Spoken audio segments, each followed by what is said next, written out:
唔知你有冇每日返工呢都偷偷摸摸咁樣開個 app 嚟睇股票，睇到啲紅紅綠綠跳嚟跳去，心跳仲快過初戀。但係呢，結果個賬戶呢反而冇賺，仲蝕咗好多錢添。咁你就一定要識下今日呢一位嘅傳奇人物。佢唔係華爾街嘅分析師，亦都唔係咩數學天才。佢嘅正職呢係一位職業嘅芭蕾舞者。喺1950年代呢，佢一邊去全世界巡迴表演，一邊靠住當時呢最慢嘅通訊工具電報。喺短短18個月入邊呢，佢就將3萬蚊美金呢變做200萬嘅美金。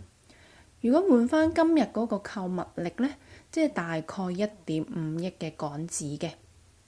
佢就係 Nikola Davis。今日我唔單止要講佢點樣由韭菜變為股神，仲要拆解佢嗰套到咗2026年依然超好用嘅雙贏理論。咁睇完呢條片呢，你會發現呢，原來賺大錢呢其實係唔需要攞條命嚟搏㗎。咁 Davis 呢一開頭呢都唔係咩神嚟嘅喎，佢都係同我普通人一樣呢，一入市呢就係標準嘅水魚。嗰陣時呢，佢喺夜總會表演，成日聽埋啲有錢客講嘅內幕消息。人哋話邊一隻好呢，佢就懟晒啲錢落去。結果呢，當然係輸到崩潰啦。佢開始呢就好焦慮啦，買晒所有嘅財經雜誌啦，每日亦都讀好多嘅研究報告，仲去揾所謂嘅專家指點。點知呢，資訊越多，佢就越亂。然後呢，佢意識到一個好殘酷嘅真相：股市入邊呢，其實最唔值錢嘅呢就係意見，最值錢嘅呢反而係事實。咁最有趣嘅轉折點嚟啦，因為合約嘅關係啦，咁佢要去海外巡迴表演2年嘅，即係話呢，佢睇唔到報紙啦，打唔到電話俾經紀啦，佢淨係可以靠每星期幾封嘅電報呢嚟知呢一個股價嘅。點知呢，就係因為呢一個被逼嘅社交距離，反而令佢開咗竅，睇清楚呢股市嘅規律。咁成本書呢，最精華嘅一部分呢，就係雙贏理論 （Boss Theory）。咁 Davis 發現呢，股價係唔會亂咁跳嘅，佢就好似跳舞咁樣，係有節奏啦同埋空間嘅。咁大家可以想像下啦，股價就好似一粒波喺一間房入邊咁樣跳嚟跳去。股價呢會喺一個區間入邊呢上下跳。例如地板呢係48蚊，天花板呢係52蚊。咁只要粒波呢仲喺房入邊跳嘅話呢， Davis 就會話唔關我咩事呢，由得佢跳咯。咁因為呢一啲叫做無效嘅波動。但係呢，一旦呢一粒波嘭一聲咁樣撞穿咗52蚊個天花板，跟住上咗去2樓，咁呢個時候呢，趨勢先至係真正咁樣成形，佢先至會喺呢一個時候呢係追入。當你聽到追入即係高追啦，咁但係呢 Davis 呢係會設定一個止蝕位嘅。咁呢一個亦都係 Davis 嘅救命嘅絕招嘅。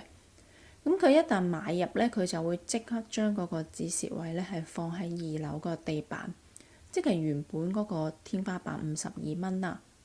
咁如果嗰粒波呢係跌翻落1樓呢，咁即係證明佢睇錯，咁佢亦都會毫不猶豫咁樣即刻走人嘅，絕對唔會再同呢一隻股票談戀愛。佢有一句名言呢：我冇自尊心，我得一套自動化嘅紀律。